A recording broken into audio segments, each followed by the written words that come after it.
Lo ha vuelto a hacer. Sí, el presidente francés en su último discurso de hace 2 días, dirigiéndose a los franceses, pues no le faltó tiempo para incluir en esa alocución, como no, a África.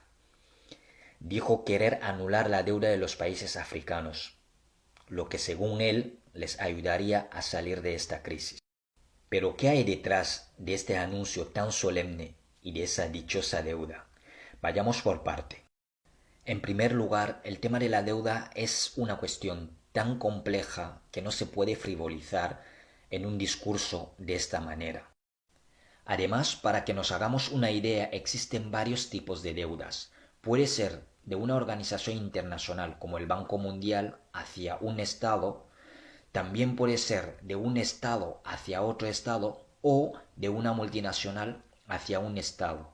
En el caso de los países africanos, la mayoría de esas deudas fueron contraídas antes de que esos países accedieran a la independencia. Es decir, en los años 60, cuando la mayoría de esos países accedieron a su independencia, ya nacieron como estados con una deuda que viene de las metrópolis. Jean Ziegler lo explica muy bien en su libro Le Discours sur la dette, en el que recoge el último discurso de Thomas Sankara en la cumbre de la Organización de la Unidad Africana en Addis Abeba, y explica en el libro cómo funciona ese sistema de la deuda. Por ejemplo, una multinacional francesa que quiere explotar una mina en un país africano exige que ese país haga obras públicas, por ejemplo, carreteras para acceder a esa mina. Y ese país está obligado, evidentemente, a solicitar la deuda a un país como Francia para realizar esa obra. Francia que condiciona las obras para que sea una empresa francesa la que realiza esa obra. Entonces, el dinero de la deuda se paga a una empresa francesa para realizar la obra y el dinero evidentemente se inyecta en la economía francesa, ya que esas multinacionales no pagan impuestos en los países africanos. Y para pagar esa deuda, el país africano tiene que contraer otra deuda para pagar la anterior. Y así funciona el ciclo de la deuda. Cuando ese sistema se colapsa y que el país en cuestión se ve sin la posibilidad de pagar la deuda, se ve asfixiado, se le suele exigir pagar con las materias primas. Así es como un país como el Congo-Brazzaville se verá pagando la misma cantidad 2 veces con el petróleo. Así es como Tomás Sankara, en su último discurso en Addis Abeba, se negó abiertamente en un discurso, dijo: vamos a decir todos juntos que no vamos a pagar la deuda, porque si me dejáis decir a mí solo que no voy a pagar la deuda, que sepáis que en la próxima cumbre no voy a estar aquí. Y así fue.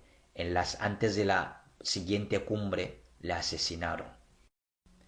Por eso cada vez que escuchamos hablar de la anulación de la deuda, de lo que realmente se trata es que se avecinan unos planes de ajustes estructurales, como los que se exigió a los países africanos en los años 70 a través del Fondo Monetario Internacional y los países occidentales, de hacer recortes en sectores muy estratégicos como puede ser la educación, la sanidad o el sector de la seguridad.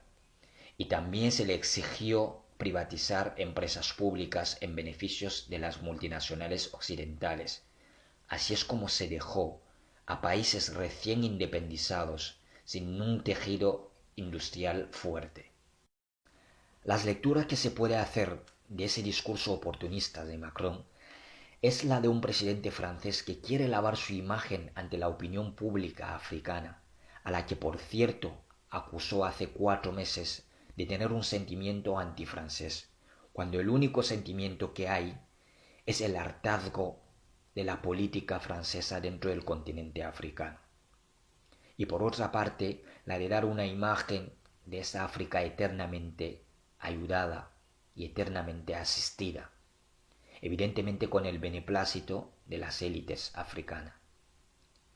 Por eso, cada vez somos más los que tenemos esa conciencia política, esa conciencia histórica, porque sabemos que somos sujetos de la historia. Y las cosas no volverán a ser como antes.